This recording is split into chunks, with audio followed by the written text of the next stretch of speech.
महाराष्ट्र के सतारा जिले का एक पुराना गांव लोड़वाड़ी। गांव के किनारे एक टूटी हुई हवेली खड़ी थी, जिसे अब लोग दूर से भी देखने से डरते हैं। कहते हैं यहाँ कभी दो सगे भाई रहते थे, शिवानंद और सदानंद। शिवानंद और सदानंद दोनों भाइयों के सिर पर पिता की मृत्यु के बाद जिम्मेदारी का साया था। उनके पिताजी जनार्दन देसाई गांव के पुराने जमींदारों में गिने जाते थे। गांव के लोग उनकी बहुत इज्जत करते थे। जनार्दन 2 बार गांव के सरपंच भी रह चुके थे, इसलिए भी उन्हें बहुत मानते थे। जनार्दन की लगभग 10 एकड़ उपजाऊ जमीन, 2 कुएं, एक हवेली और सोने चांदी के कुछ पुराने गहने थे, जिन्हें वो पीढ़ियों से संभालते हुए आ रहे थे। जनार्दन देसाई ने मरने से पहले सब कुछ दोनों बेटों के नाम बराबर बांट दिया था, लेकिन सदानंद को ये बंटवारा मंजूर नहीं था। आधी जमीन लेकर क्या करूंगा? सारा गांव मेरे पैरों तले होना चाहिए। सिर्फ मेहनत से नहीं, ताकत से हासिल होगा ये सब। शिवानंद बस शांत रहता और कहता, बाबा ने जैसा बांटा वैसा ही ठीक है। मेहनत से जो होगा वही सही होगा। लेकिन सदानंद के भीतर जलन का बीज उसी दिन बोया गया था। शिवानंद बड़ा भाई था, शांत, ईमानदार और मेहनती। खेती करता था और गांव वालों की मदद करता था। सदानंद को ये सब अच्छा नहीं लगता था। उसे बड़ी बड़ी चीजों का लालच था, पैसा, पावर और ऐशो आराम। ये सब मेहनत बेकार है भैया। असली खेल तो पैसा है, पावर है, और वो हमें ऐसे नहीं मिलेगा। शिवानंद बस मुस्कुराता और कहता, जो भी होगा मेहनत से होगा, यही रास्ता सही है। पर ये सीधा रास्ता सदानंद को काटने लगा था। शिवानंद की पत्नी का नाम था सुमेधा, जो एक सीधी साधी धार्मिक प्रवृत्ति की महिला थी। उनके 2 बच्चे थे, एक बेटा और एक बेटी। परिवार छोटा था, लेकिन प्यार और शांति से भरा हुआ। वही सदानंद की पत्नी मंजरी एक तेज दर्रार महिला थी, जिसे शहर की चकाचौंध पसंद थी। उनका कोई बच्चा नहीं था, जिससे दोनों के बीच अक्सर तनाव रहता। जनार्दन देसाई के गुजरने के बाद शिवानंद को गांव के लोग उसके पिता की परछाई मानते। शिवानंद को लोग ग्राम सभा के फैसलों में बुलाते, मंदिर के काम में आगे रखते और कई बार उसकी राय को अंतिम मानते। सदानंद को सबसे ज्यादा जलन इस बात की थी कि गांव में लोग उसके बड़े भाई को इज्जत देते थे। शिवानंद जैसा सच्चा आदमी अब कहाँ मिलता है? वो नहीं होता तो कई बार गांव बिखर जाता। ये सब सुनकर सदानंद का खून खौल उठता। हर कोई शिवानंद भैया करता रहता है, जैसे मैं कोई हूँ ही नहीं। अब देखना मैं क्या बनता हूँ और वो क्या रह जाता है। धीरे धीरे उसकी ये जलन एक जुनून बन गई और यहीं से जन्म हुआ उस काले इरादे का। उसने ठान लिया, शिवानंद को रास्ते से हटाना है, ताकि सारी संपत्ति मेरी हो जाए और ये गांव भी मेरी इज्जत करने पर मजबूर हो जाए। और यही लालच उसे ले गया उस रास्ते पर जहाँ से कोई वापसी नहीं थी। अंधसिद्धि की गांव से दूर जंगल के अंदर एक पुराना टूटा मंदिर था। उस मंदिर में भगवान की मूर्तियां नहीं थी। वहां एक तांत्रिक रहता था, बाबा नरसिंह। उसकी साधना रहस्यमयी और खतरनाक थी। उसे लोग अंधसिद्धि बाबा कहते थे। एक काली विद्या जो मन चाही चीज तो देती थी, लेकिन आत्मा की कीमत पर। एक रात सदानंद उस तांत्रिक के पास पहुंचा। बाबा जैसे पहले से ही उसकी प्रतीक्षा कर रहे थे। जैसे ही सदानंद ने कदम रखा, बाबा ने उसकी तरफ देखा और बोले, तेरे मन में बहुत कुछ चल रहा है। शिवानंद को हटाना चाहता है ना? सदानंद चौंक कर बोला, आपको कैसे पता? मेरे पास आए हर किसी के मन की बात मैं जानता हूँ। ऐसे ही कोई मुझे याद नहीं करता। पर सुन, ये रास्ता आसान नहीं। अंधसिद्धि मांगती है शरीर, खून और वक्त। हर पूर्णिमा को इसे जागृत करना होगा। एक बार शुरू किया तो लौटना मुश्किल होगा। दोबारा सोच ले, अब भी समय है। मैं तैयार हूँ। वो भाई अब नहीं रहना चाहिए, मुझे सब कुछ चाहिए। बाबा ने सिर हिलाया और कहा, ठीक है, पर ध्यान रखना, जब विद्या पूरी हो जाएगी तब मैं तुझे एक बात बताऊंगा। वही बात तुझे इस विद्या के दुष्प्रभाव से बचाएगी। भूल गया तो तू भी इस आग में जल जाएगा। 2 दिन बाद पूर्णिमा की रात है। उस रात मेरे पास आना। अपने साथ शिवानंद के बाल, उसके पसीने से भरा रुमाल और उसके खेत की मिट्टी लेकर आना। इन चीजों से ही हम उस पर निशाना साध करेंगे। और ध्यान रहे, तुम्हें यहाँ आता कोई देखे ना। सदानंद पूर्णिमा की रात चुपके से बाहर निकला और अपने सारी चीजें लेकर बाबा के ठिकाने पर पहुंच गया। पहली रात बाबा जंगल के अंदर पीपल के पेड़ के नीचे बकरी के खून और शिवानंद के खेत की मिट्टी से मिलाकर एक चक्र बनाता है। उस चक्र के बीच शिवानंद का रुमाल और उसके बाल रखे जाते हैं और बाबा मंत्र पढ़ता है। दूसरी रात उसी स्थान पर शिवानंद का नाम लेकर 21 बार मारण मंत्र पढ़ा जाता है। फिर उस पर बचे हुए बकरे के खून से काली बिंदी बनाकर निशाना लगाया जाता है। तीसरी रात पीपल के पत्ते पर बाबा द्वारा दिए गए मंत्र को लिखा जाता है और उसे जलाकर राख बनाई जाती है। वो राख रात भर चक्र में उड़ती रहती है। इस पूरी प्रक्रिया के दौरान सदानंद को मौन रहना होता है। चौथी रात एक कौवे की बलि दी जाती है। उसके खून से सदानंद के माथे पर काल संकेत बनता है और उस चक्र में जीव नियोजन की प्रक्रिया की जाती है, जिससे आत्मा को बाहर से बुलाया जाता है और उसके लक्ष्य पर छोड़ा जाता है। पांचवी और अंतिम रात मृत आत्माओं की पूजा की जाती है। एक विशेष हवन होता है जिसमें पीली सरसों, नींबू, हड्डियों का चूरन और पीपल की सूखी छाल डाली जाती है और इस हवन के धुएं से आत्मा को शक्ति दी जाती है और वो शक्ति लक्ष्य के शरीर में प्रवेश करती है। सदानंद ने हर विधि को बिना डरे पूरा किया।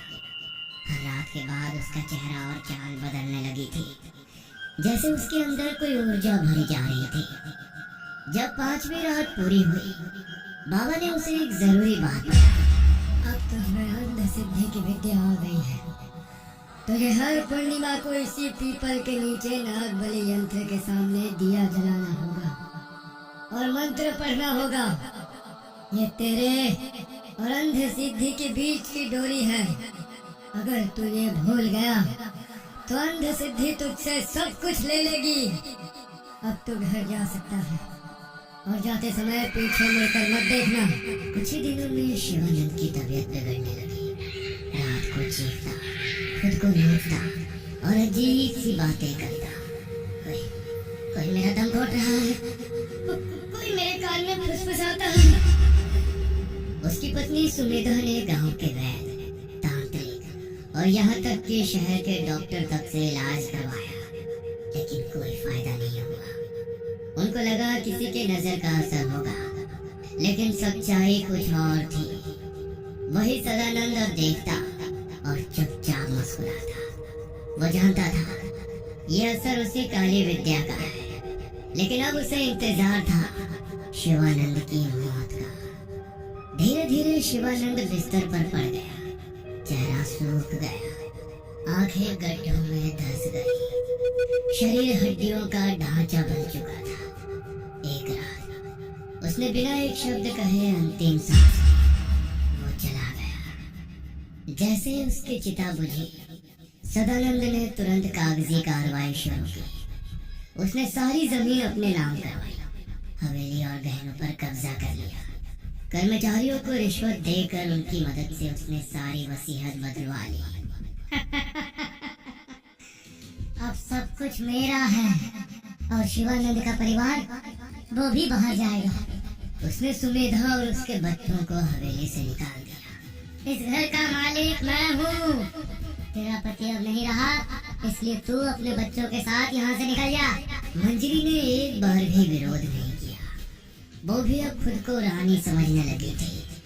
अब सदानंद नई गाड़ी में घूमता, सोने की चैन पहनता और शहरों में मौज करता। वो गांव वालों के सामने भी घमंड से पेश आता।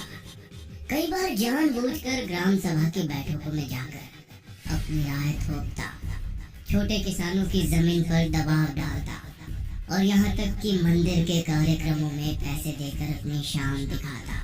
अब इस गांव का असली राजा मैं हूँ। शिवानंद जैसा सीधा साधा आदमी सिर्फ लोगों की दया से जीता था। मैं ताकत से राज करूंगा।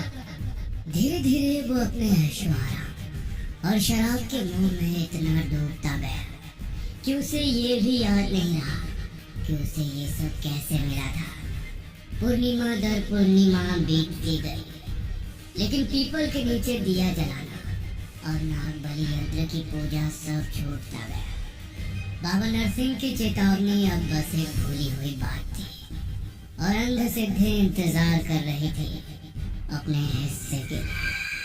अंध सिद्धि की पूजा हर पूर्णिमा को करनी थी, लेकिन अब सदानंद के जीवन में सिर्फ ऐश, घमंड और नशा बचा था। एक रात उसने देखा घर की दीवारों पर अजीब लाल रंग के हाथों के निशान पड़ने लगे, जैसे किसी ने खून से सने हाथ दीवार पर लगाए हो। एक रात सदानंद ने सपना देखा, धूल से घिरे खेत और बीच में शिवानंद की सड़ी हुई लाश पड़ी थी। उसकी आंखें गड्ढों में धसी हुई थी, चेहरा गल चुका था और होठों से काले कीड़े निकल रहे थे। क्या कभी करना चाहे रे सदानंद?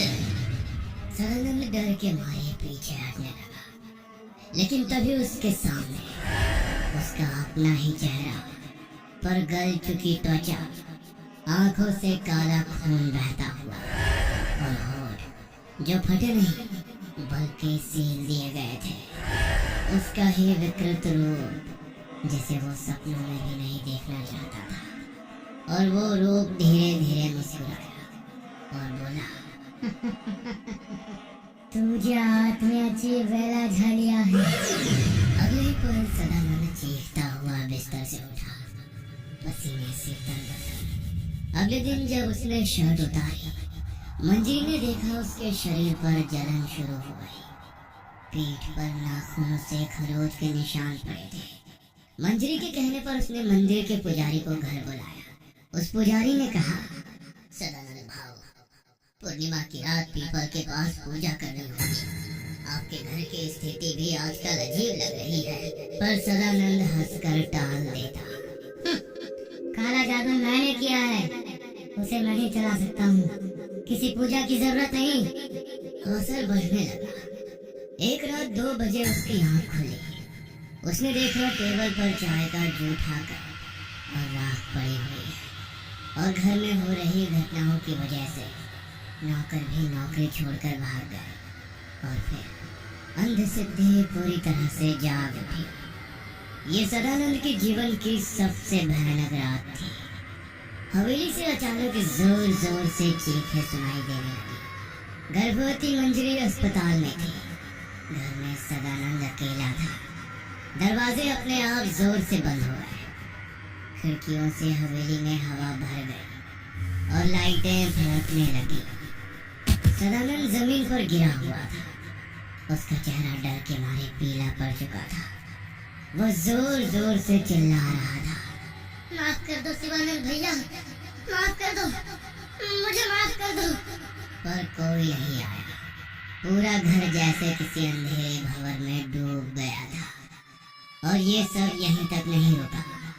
अंध सिद्धि ने अब उसके पूरे घर को निगलना शुरू कर दिया था। अस्पताल में मंजरी को बच्चा हुआ, लेकिन बच्चे के जन्म लेते ही मंजरी को खून की कमी हुई।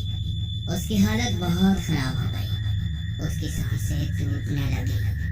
डॉक्टर ने चेक किया, लेकिन तब तक बहुत देर हो चुकी थी। मंजरी दम तोड़ चुकी थी। बच्चा बचा तो था, पर मां के बिना कमजोर और असहाय था।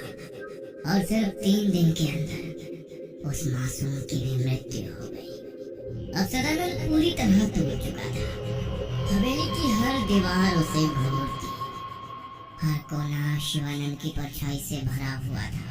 उसने शराब, शोर और दिखावे से अपने डर को दबाने की कोशिश की, पर एक रात जब फिर से लाल निशान दीवार पर पड़े और उसी रात एक अजीब सी आवाज उसके कान में, दिया कहाँ है? नागबली का दिया, तो भूला है मुझे, अब मैं तुझे नहीं भूलूंगा।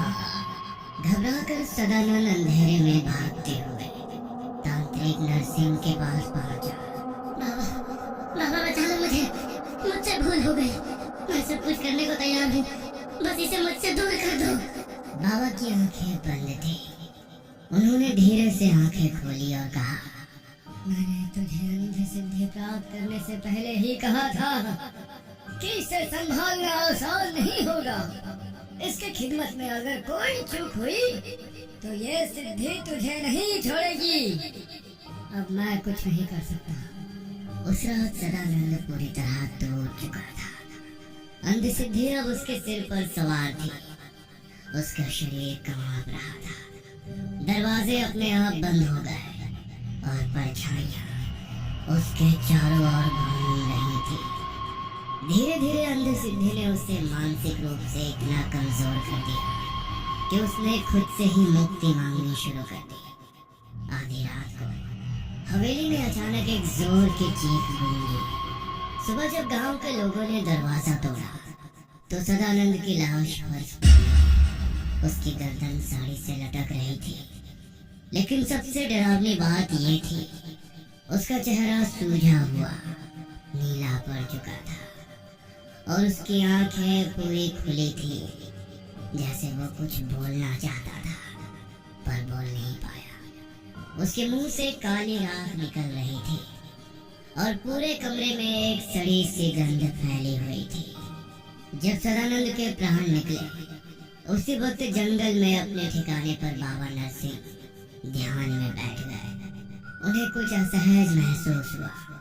उन्होंने अपनी साधना शुरू की। जैसे ही उन्होंने आंखें बंद की, उन्हें एक धधकती हुई परछाई दिखी। जलती हुई आत्मा, तड़पती हुई, काले लपटों में घिरी हुई, वो सदानंद था। जो बीज तूने बोया था वो फल बन चुका है और उसका स्वाद तू अकेले ही चखेगा।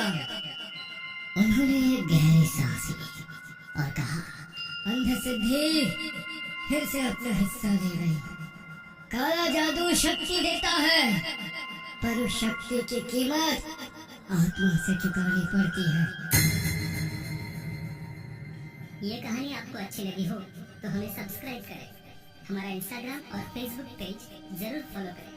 अगर आपके पास ऐसी ही कोई कहानी हो तो हमें कमेंट बॉक्स में भेजें। हम कोशिश करेंगे कि अगली एनिमेटेड स्टोरी आपकी हो।